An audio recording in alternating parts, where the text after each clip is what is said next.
హరి ఓం తత్సత్. జై గురుదేవ్. ఓం శ్రీకృష్ణ పరబ్రహ్మణి నమ. శ్రీ గీతాదేవతాయ నమ. భగవద్గీత 5వ అధ్యాయం కర్మ సన్యాస యోగంలో 13వ శ్లోకాన్ని పరమాత్మ తెలియజేస్తున్నారు.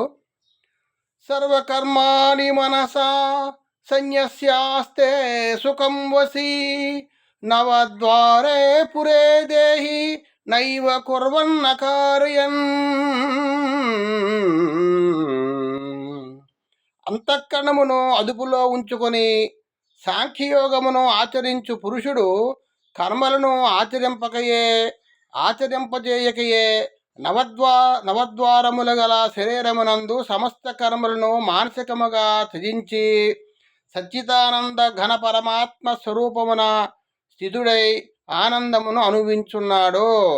అంతఃకరణము శుద్ధి కలిగిన తర్వాత కర్మలు చేస్తూ ఉంటాడు. కానీ నేను ఆ కర్మలు చేయట్లేదు, నా తాలూకా సంస్కారాలు నా తాలూకా గుణాలు చేస్తున్నాయి, గుణేసు వర్తంత అని ఆ విధంగా గుణములు యందు ప్రవర్తిస్తున్నాయని అంతఃకరణ శుద్ధి అదుపులో ఉంచుకొని సాంఖ్యయోగమును ఆచరించు పురుషుడు కర్మలను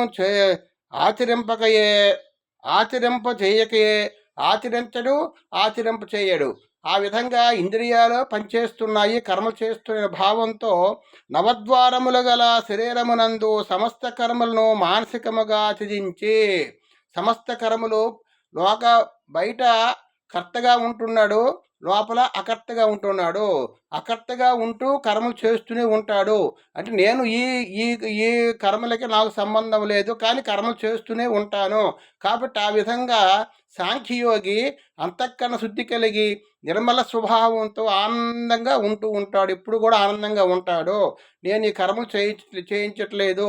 ఆ విధంగా నవద్వారములు గల శరీరమునందు ఈ దేహి అంటే జీవుడు, ఈ జీవుడు నవద్వారములో ఉన్నాడు. ఈ శరీరము నవద్వారాలు ఉంటాయి. ఆ నవద్వారాల్లో ఏం చేయింపక నిత్య ఆనందముతో సంతోషముతో ఉంటాడు జీవుడు. నవద్వారములు గల శరీరం నందు సమస్త కర్మలను మానసికముగా జయించి సచ్చిదానంద ఘన పరమాత్మ స్వరూపమున స్థితుడై ఆనందమును అనుభవించును. ఆ విధంగా ఆనందాన్ని అనుభవిస్తూ ఉంటాడు ఈ జీవుడు.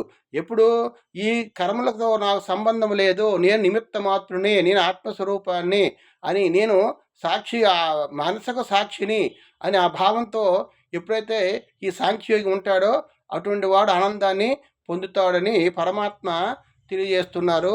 హరి ఓం తత్సత్. జై గురుదేవ్. ఓం నమో నారాయణాయ. ఓం శాంతి శాంతి శాంతి. సర్వే జన సుఖినో భవంతు. ఓం శాంతి శాంతి శాంతి.